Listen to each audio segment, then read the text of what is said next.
Welcome to the Veterinary Business Institute's annual expert panel webinar series, and for this webinar with our Veterinary Human Resource Management expert panel.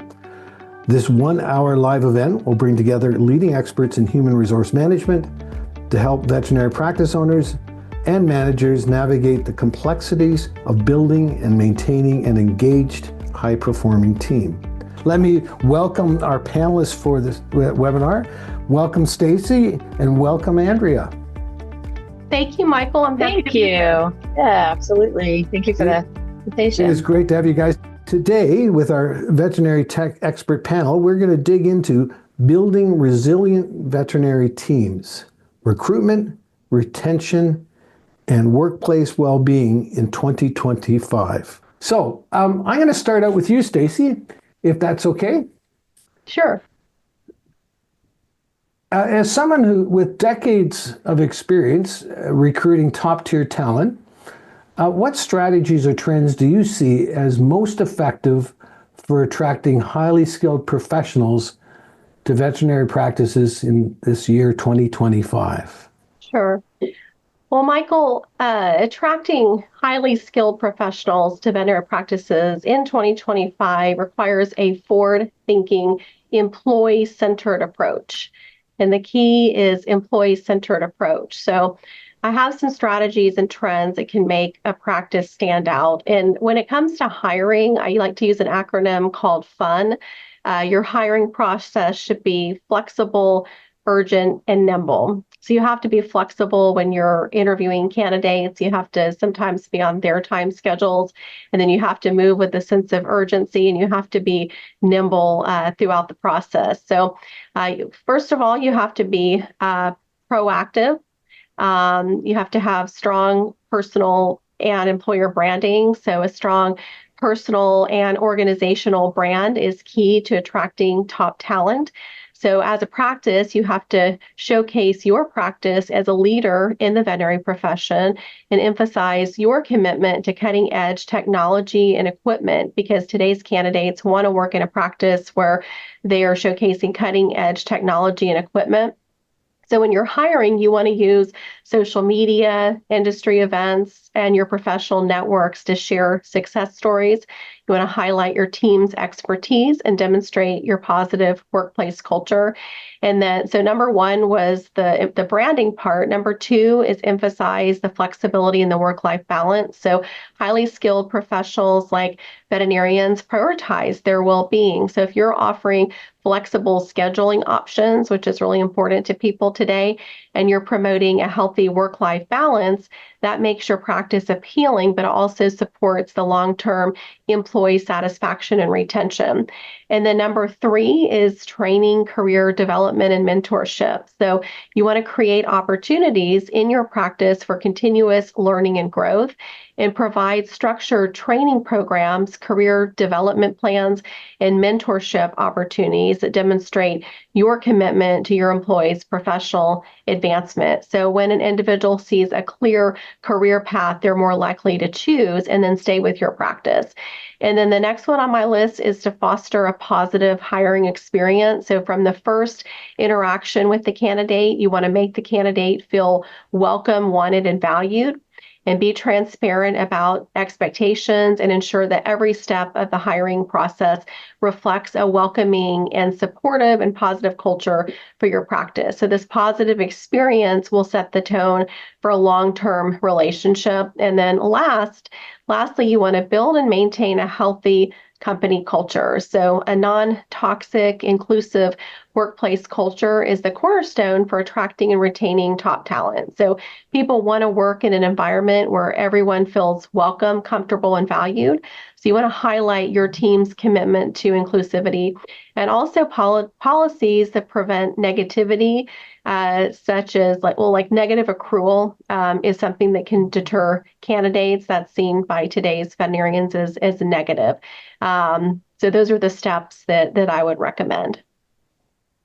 Wow, that's very clear, and I love that acronym FUN. That is great. Flexible, urgent, and nimble. And it was interesting. I'm just doing some recruiting right now for a chartered accounting firm, and one of the things that the comments that were coming out in some of this, we moved into the second areas, things that people were most interested in was the flexible schedule. Now, what does that look like? How can I do it? And you know, the thing that's been, I think, and I know you guys would have seen this too, is that since COVID, when we had all this time to ourselves and we reconnected perhaps to family and friends and ourselves, and now back into the workplace and people are resisting in the office in these hybrid environments, but obviously in a veterinarian practice, it's very hands-on. It's interesting. It seems to me that the flexibility and that willingness to look to accommodate that seems to be, has more value than an extra dollar an hour. Now, that might not be true for everybody, but does that make sense? Yeah, because people, they don't live to work, they work to live. So the work has to fit their life, not the other way around. Yeah, exactly. Thanks, Stacy. Andrea, for you, building a positive workplace culture is critical for employee engagement. What actionable steps can veterinary practice managers take to foster a supportive and thriving team environment? Yeah, you have some loaded questions here, Michael. I would start by asking the leadership team what a positive workplace culture looks like at their practice. This is going to be different at every practice.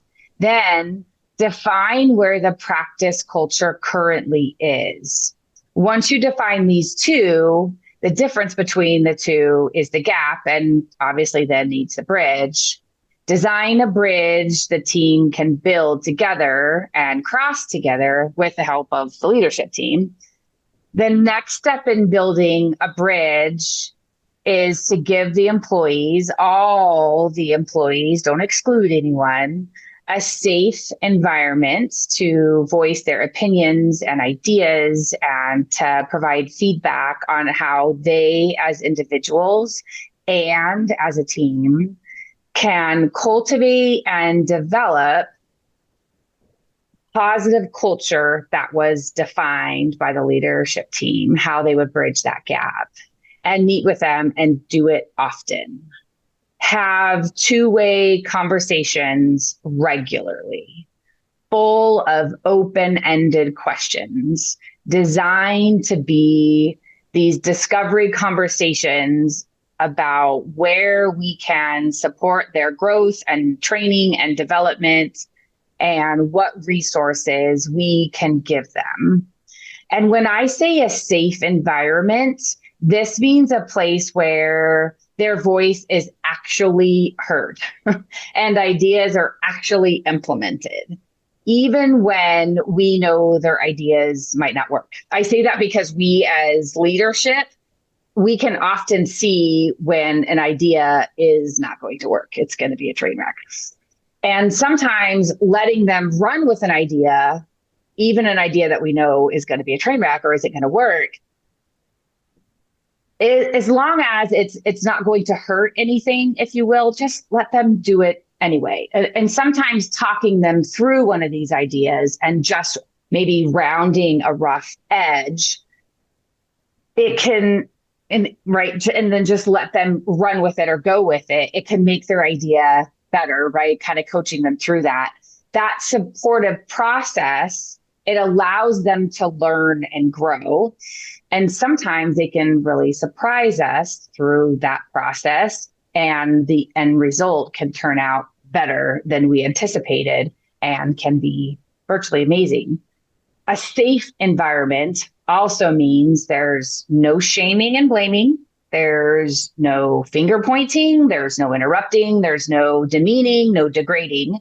And instead, we are building and supporting and coaching and training and offering grace, a lot of it, and a creative space for employees to be creative in their own way.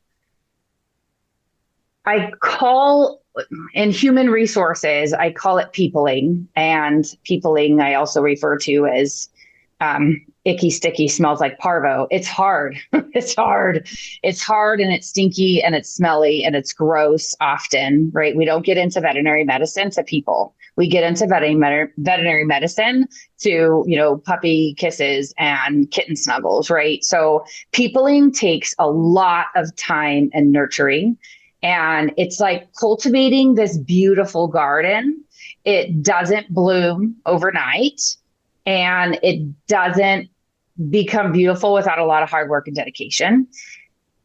So action item, what you ask for to have a thriving team environment is to be dedicated in the long haul, to be dedicated to your team's growth and development.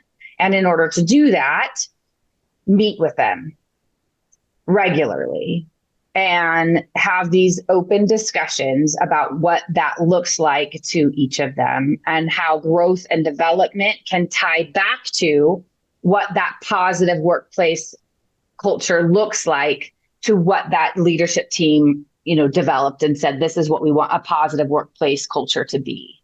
You have to start with defining it first. Thank you, Andrea. I really like what you're, the whole idea of are we operating with an inclusive group, that we're not leaving people out. And I think, we know that statistically, the number one reason people leave organizations is because they don't feel valued and heard. And we know that, the stats prove that. And so, yet we don't, do we spend enough time in really communicating through ideas? And something that in my world, I've realized that sometimes we struggle with the ability to separate the difference between validating and agreeing. Like I can validate somebody as who has great leadership potential, but I don't necessarily agree with what they're actually selling or doing. And so it's this idea of creating that space, and I love that, using grace, that yes. Unmerited gift. I mean, this idea of, and it's such a beautiful thing when we can actually have those courageous conversations where they can really say what they're saying and have outside the box ideas, which suddenly make us the number one employer. When we're not these preconceived notions of what we want it to look like. Allow them to be creative in their own space.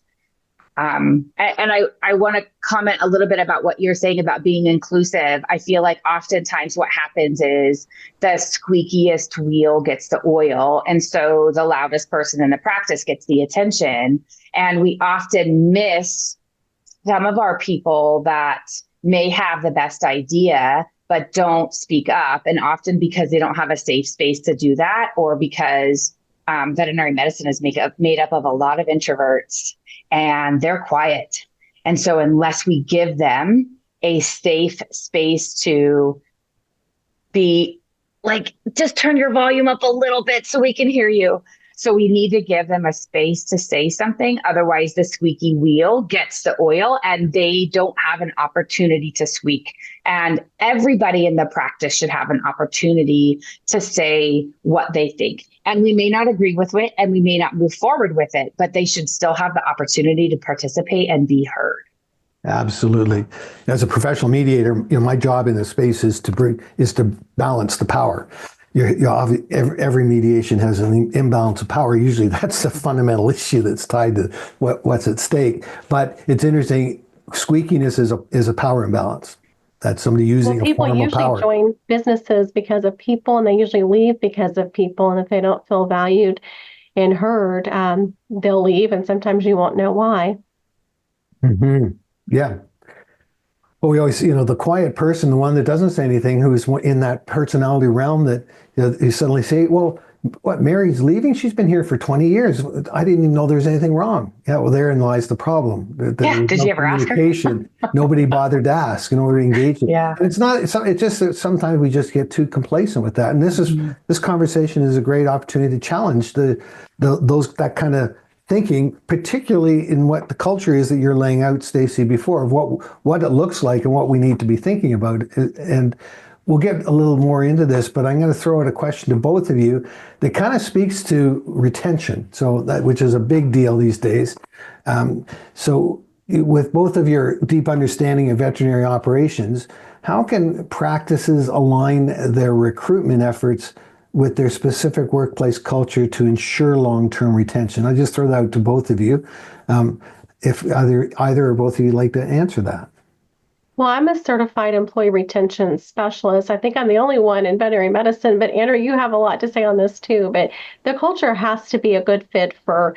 If the culture is not a good fit for somebody, they're not gonna last there. So you have to be able to determine that during the interview process. Is this a busy practice? Somebody that's used to working in a slower pace environment, may not enjoy working in a busy practice. So just helping them to understand what the culture is like during the interview process and spending enough time and asking the right questions during the interview process is key. And I will say that being in a profession that's 80% women, and women tend to have babies, and so needs change, right? And I see that on a regular basis, where what we find out in the interview process, 6 months or 10 years down the line, those needs change. So we see young moms that need to have a flexible schedule when they have infants. That changes when their toddlers become teenagers that become empty nesters. And doesn't even necessarily have to be moms, right? It can be, different things. But just using that as an example, our team members have needs and those needs change. So are we having conversations about what is important to our employees? That goes back to have conversations with our employees on a regular basis. What is it that you need? What's important to you? This week, it may be pay. Next month, it may not be. It may be your schedule. After that, it may be benefits. After that, it may be learning something new or developing a new skill set. It just making sure that we're having these conversations with our employees on a regular basis and allowing their voice to be heard and making sure we're meeting them there when we can, supporting them, talking to them, understanding where they are, and hearing their voice. That's the most important thing that I can tell you when it comes to anything that has to be is creating a good culture, is retention, is hiring, right? All of it has to, are we listening to what our team members are telling us, and can we meet them there? And that's going to be a give and take. Sometimes we can, sometimes we can't, right? Well, that's so true, because somebody might be single early in their career, and they might be motivated by money. So they're willing to work extra hours or shifts and overtime, to make more money. While as years later, maybe they have a family and time off is more important. They don't money, maybe money's still important, but maybe it's less important than time off with their family. So I like what you said about continually seeing where they are and what's important to them at that time point. Yeah, that's actually, guys, I like this idea, that, that saying, people don't care how much you know until they know how much you care. I think we're not in every organization has a transactional space about what we do and how we do it, but it also has a relational space about who we are and why we matter, which is taking more of a lead role now in businesses and cultures. And it's interesting as I'm listening to what you guys are saying, that retention is so much about, not just listening with our ears at a head level, but actually hearing with our hearts at a more of a deeper level, that we genuinely care. It's not just a sign on the wall that we care about our people. I'm genuinely listening. And I think sometimes that's an area I've noticed that a lot of leaders just haven't developed their listening skills, active listening skills, and be able to do that well, and they're uncomfortable with it. And that's something as well, as I'm sure you guys have seen. But let's go on. Or people assume and they don't ask. So just taking the time to ask, and like you said, Michael, actively listen. Yeah, like we use a technique, so obviously is summarizing and paraphrasing what I heard you say and all those kind of things. And once you start practicing that in the culture, it takes on a life of its own. When you're a highly structured organization, and time matters for all of us, since we all only have 24 hours a day. But the reality is that you said it takes time. People take time. It just takes time. But if you invest it in the front end, you get it at the back end. Mm-hmm. Absolutely. So it is part of the journey. And I know that, and given this industry has such a high empathy level, based on the business it's in. It behooves the culture to actually be intentional with people and communication. So, but let's go, Stacy. I got a question for you. So, Stacy, in a competitive market, compensation packages play a significant role in attracting talent. And what innovative approaches have you seen veterinary practices adopt to remain competitive in their offerings? Mm-hmm. Well, veterinary practices are adopting innovative approaches to compensation packages to both attract and retain top talent. So here are some of the strategies that stand out to me. So number one are generous sign-on and retention bonuses. So sign-on bonuses have reached unprecedented levels, with some practices offering amounts as high as $450,000 for sign-on and retention bonuses. So these bonuses are often structured as a sign-on and retention bonus, sometimes paid out over a 3 or 4 year period. And this approach not only attracts highly skilled professionals, but also incentivizes them to stay long-term and have a long-term commitment to the practice, ensuring a stable and experienced team. So they get a bonus when they join, and then they get a retention bonus for staying like the end of year 1, year 2, year 3. So the longer they stay, the more retention bonus they get.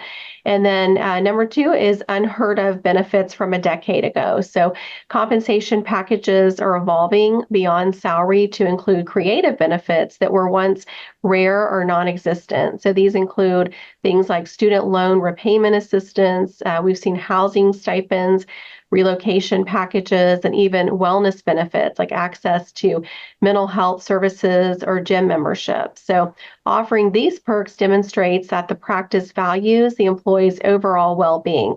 And the next is, so we've seen this in some cases. I wouldn't say that this is widespread, but it's something, we never saw 5 or 10 years ago, but we're seeing it more now. So we're seeing legal cost coverage for non-compete challenges. So I'm not an attorney and I'm not necessarily advocating for this as somebody who once paid a lot of money to buy out a non-compete years ago. But some practices are stepping up by covering legal costs for veterinarians who face lawsuits related to non-compete agreements. So this does show the practice's commitment to supporting employees' professional freedom, and it offers the peace of mind, making the practice more attractive to candidates that are concerned about restrictive clauses. And then the last one is long-term talent retention strategies. So innovative compensation is not just about attracting talent, but also retaining it. So practices are focusing on creating comprehensive packages that grow with the employee, kind of like we were just talking about, such as annual bonus structures, equity or profit sharing options, and career development stipends. So these initiatives help ensure veterinarians feel valued and invested in the practice for the long haul. And something that I've seen is, it's not a one size fits all. Practices are often tailoring their benefit package to the specific employee. So like we were just talking about, finding out what's important to that person and then tailoring the benefits package around them. For example, I had a veterinarian who continuing education was one of the most important things to her, and she wanted the practice to buy her books. So she asked for a stipend to purchase books as part of her continuing education, whereas somebody else might want more time off. So asking them in the interview process what's most important and tailoring your benefit package around their needs. So Stacy, just building on that. So if I have a practice, an existing practice, and I'm hearing you say there's a lot of, I haven't thought of that. That seems like that. Okay, that's interesting.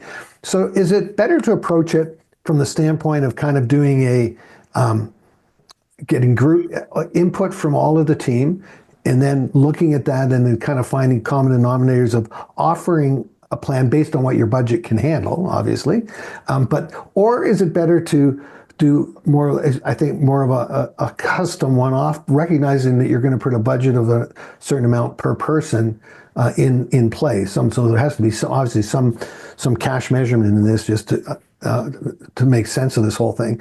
But what way would you how would you suggest a company approach that? Well, I tend to see a lot of success with practices that do more of a customized benefits package. So maybe somebody doesn't need health insurance because their spouse gets health insurance through their employer. So maybe use the money that you'd be spending towards their health insurance towards something else, higher continuing education or whatever that need is. Or maybe another employee needs a more flexible schedule. Or they need more paid time off. So I tend to think that the practices that are tailoring the benefits package towards the specific employee have, I see more success during the hiring process. Okay, that makes sense. And I think it could either way, but the other side of that too is, I guess, would you give an employee kind of if you will, a thought list of all the different ways we could look at this to make the thought list kind of a value added to the very culture that you're operating in, that we care enough that here's some ideas, but we need to kind of pull this down to something that reflects a budget. I don't know if I'm making sense in that, but I'm just trying to, because I love how broad you just took that, and I'm thinking, wow, but now somehow I've got to, I can't offer the kitchen and the sink. I need to figure out how to actually keep a couple of cabinets in there. Yeah. Well, I think that you could, you could certainly have a budget and then show the employee or the prospective employee all the different things that they could choose from. So maybe, a gym membership is in there, or maybe, I've seen employers offer, dry cleaning services or, whatever it is that, I've seen them offer housekeeping services. We'll pay to have your house clean once a month because you're a busy professional. So maybe, giving a list of things that they could choose from that add up to a certain amount so that you stay within your budget. Yeah. Okay. I love that. Yeah. Thank you, Stacy. So, Andrea, we're going to talk a bit about conflict. So, conflict resolution is a common challenge in team management. We've just been talking about that. Could you share some practical strategies or communication techniques for resolving team conflicts effectively in a veterinary setting? Yes, this is where I like to roll up my sleeves and say, I'm elbow deep in a different practice every day of the week. This is where I tend to get in and get dirty. I work with leadership teams regularly, specifically in the area of conflict resolution and communication. And the feedback I hear from a lot of the supervisors and managers and practice owners that I coach that has helped them the most in sticky situations, let's say, is to not make the mental assumption they just made. Funny that we talked about that just a minute ago, right? Don't make that mental assumption, and instead ask the open-ended question to find out the why. We all know what assuming is. Do I need to say it? Like, we all know what assuming is. So, avoid it. Whatever you have to do at all costs, avoid the assumption. And that looks like what we had just said, right? I assume you made that comment because I assume that your answer means this. And it's flat out not the case. That is absolutely not the case. So just stop assuming and instead ask an open-ended question without accusation. That's important, without accusation. So that could look like, can you tell me more about that so I can better understand? Another tool for resolving team conflict is to encourage team members to have the courage to say something. Most of the time, as the HR representative of a practice, in fact, almost all the time, I hear from team members, don't tell him I said something. Or I can't tell her how I feel. And when in reality, people actually want to hear when they've hurt somebody's feelings, or when they say something inappropriate, or when they step out of line somehow. It's almost always unintentional, almost always. We don't work in a profession filled with mean, hateful, hurtful people. Like you said, we're a bunch of empathetic people, right? So it's not unintentional. And by nature, we almost need to apologize for our actions. We certainly don't want to do it again. At least we want to try to never do it again. Yet if the other person won't tell us, is afraid to tell us what we did, and we would never know. We won't ever know that we upset them. So I will encourage practice owners, managers, leadership teams to utilize two big tools in their practice on a regular basis, which is quit assuming and start asking, and encourage courage. Beautiful. Yeah. Those are hard, Yeah. hard. I always tell managers, like I work the most with managers, but a lot of supervisors, a lot of practice owners, like the pit in your stomach, the sweating armpits, the palms, right? Like throw up later. It's really, really hard to have courageous conversations. You want to throw up, right? It gets easier. Trust me. Throw up later. Have the courage to have the conversation and throw up later. You will, and that's okay. Hyperventilate later, get through it, have the conversation to say, yesterday when you said this, it really hurt my feelings. Or yesterday when you did this, it really bothered me. And I want you to know, because I would want to know if I ever did this to you. So encourage courageous conversation, encourage courage for sure. And assuming, I love that you guys talked about that a minute ago. On my podcast, we talk about that a lot. Assuming. Yes, it's a interesting word. I translate, that whole concept of assuming into the idea of unconditional curiosity. And what we define unconditional curiosity as being is curiosity without opinion, expectation, and judgment. But here's the kicker, starting with ourselves. I wonder why I want to drive on that lady's bumper car in front of me. Why have what's coming to me right now that I think that I have more license to the road than that person in front of me? And it's that place. It's like in conflict, we have the visible portion. We can see the visible portion of the conflict is like an iceberg. It's just like 1/3 of, but then there's these underlying interests, which are needs, desires, concerns, and fears that are all emotionally triggered and moving and trauma. All they're just that's where the chaos is. That's where the tension comes. That's where the amygdala kicks in. That's where all the craziness happens. But it's that idea. If I can just take that pause and exercise curiosity without opinion, expectation, and judgment, starting with myself. What's my part in this? And my technique has been something I've used to that very moment. I was the poster boy for the fear of conflict, and I'm in professional media. Think about that. But it was literally, I was just terrified of it. But one of the things that I've learned is this idea that whatever's coming at me, I don't actually have to take it on.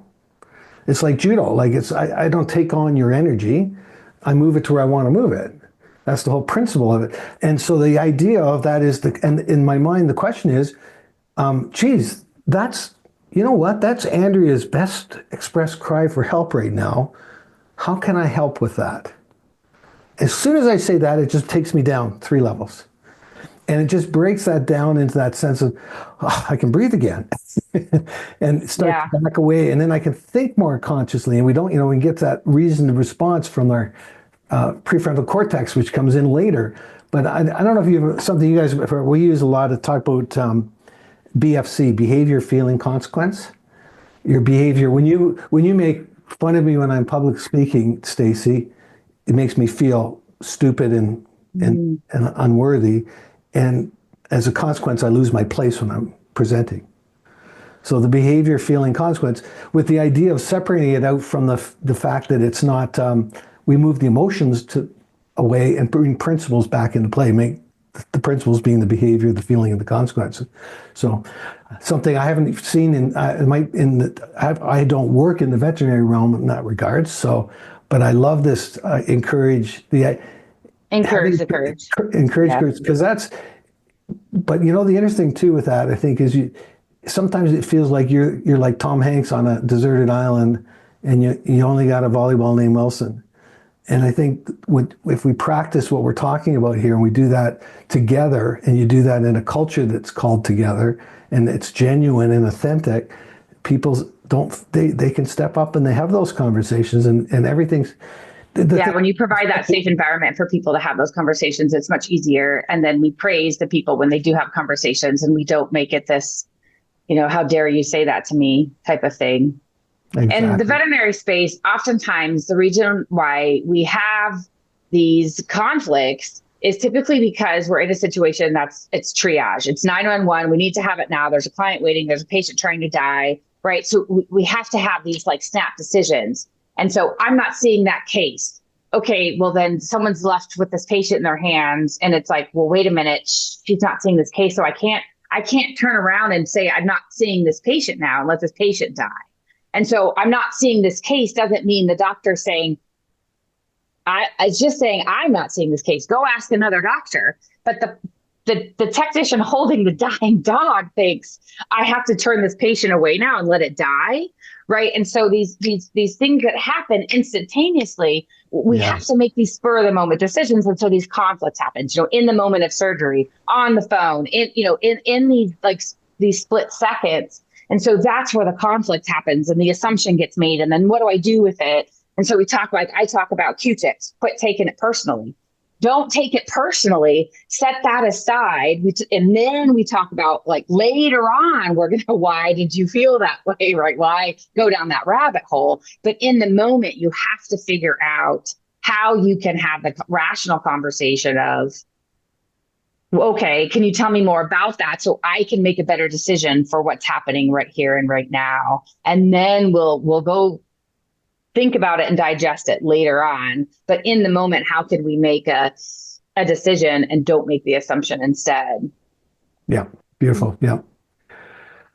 Let's shift a little bit. And Stacy, I'm going to put a question out to you. Stacy, as someone who works with practices of all sizes, what advice would you give on creating diversity, equity, and inclusion initiatives that resonate with veterinary professionals and enhance team dynamics?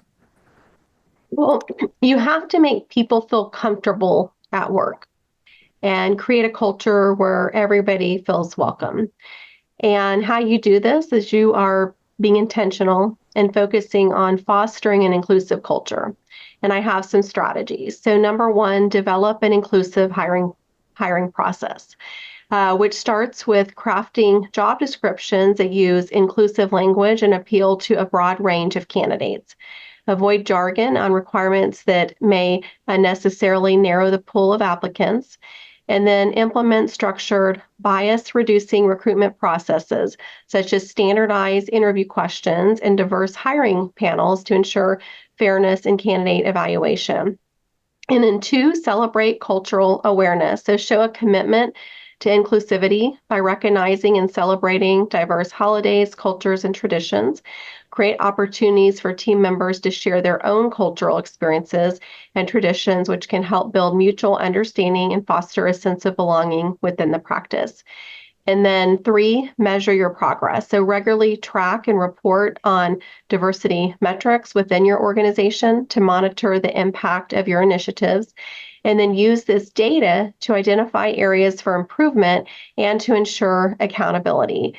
And transparency about progress helps build trust and demonstrates a genuine commitment to your goals. And then lastly, encourage diverse perspectives. So actively seek input from individuals with varied backgrounds, experiences, and perspectives.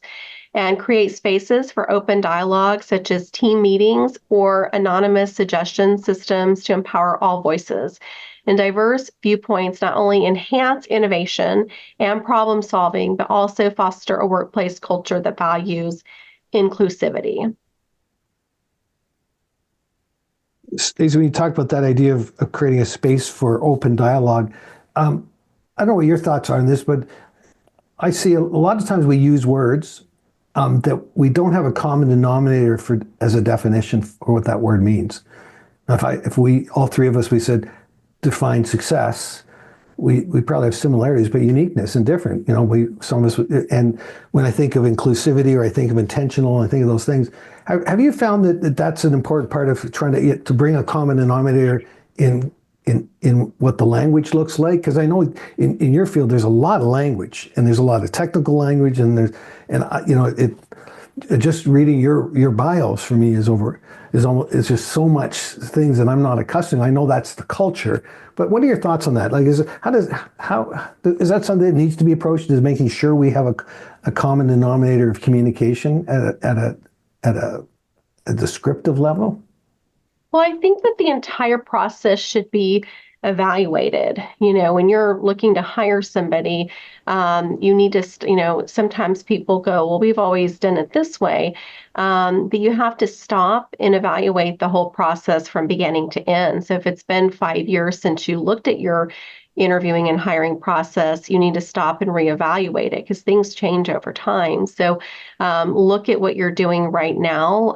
Look and see how you can make changes that are going to create a positive experience for everyone, because people value fairness. If you're using standardized questions, for example, then everyone's going through the same interview process. If you're making up questions on the fly every time you have a new candidate walk in the room, some candidates might be getting, harder questions, and some might be getting easier questions. So you should have a standardized process, but people do value fairness. They all want to be, treated with respect. And like I said, everybody wants to feel like they're valued and heard in the workplace. Thanks, Stacy. Yeah.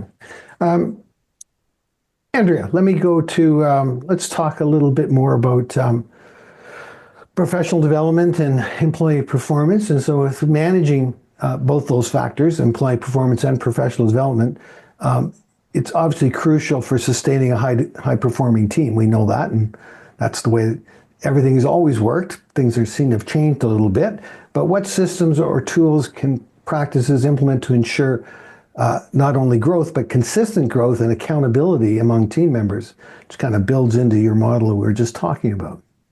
Yeah, as an HR professional, I will tell you that growth and development are my jam. That is what I live for. It's probably the my favorite part of consulting, and why I love leadership team development so much. My mantra is 100% of my job is to make you better at your job. Like I love, love, love growth and development. So I'll circle back a little bit to my first answer when I talked about meeting with team members. These are ideal opportunities to develop career maps or career paths with individuals. And in these opportunities, I ask questions like, what do you want to be when you grow up? And how can I or the practice help you get there? And then I build out SMART goals, and that's, specific, measurable, attainable, realistic, and timely goals for the individuals that focus on soft skills and hard skill development. And as individuals grow, the team grows, and as the team grows, the practice grows. And that's really what keeps things going, right? That's how we can have some longevity there. High performing teams are usually very, very highly efficient, and they're collaborative. So I work with leadership teams on making sure that skill development ties back to the KPIs or key performance indicators that matter to their practice, such as efficiency or collaboration, whatever it is that we're looking at or measuring. And when we're developing SMART goals, is to be thinking about, how is this going to make us a highly performing team? And what KPI am I going to use to measure the result? One caveat I will throw in here, and it's a little bit about my soapbox, is to make sure we're utilizing every team member to the maximum skill set. When we develop our teams and we don't utilize that skill set that we have developed, then we unintentionally demoralize them. So I give a little bit of, caution here, and I see it more than I want to, where I see this practices have this like uphill skills instead of the other way around. And I mean that where veterinarians are doing things that technicians should, and technicians are doing things that assistants should, and so on and so on.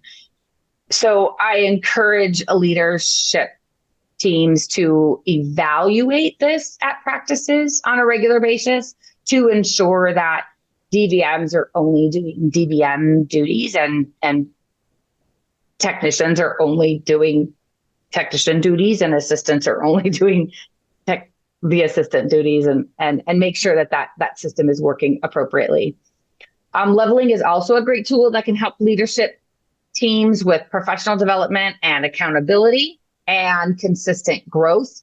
Leveling is a system where each department has a variety of levels, and those are separated by skills and experience, and also has pay ranges assigned to each level.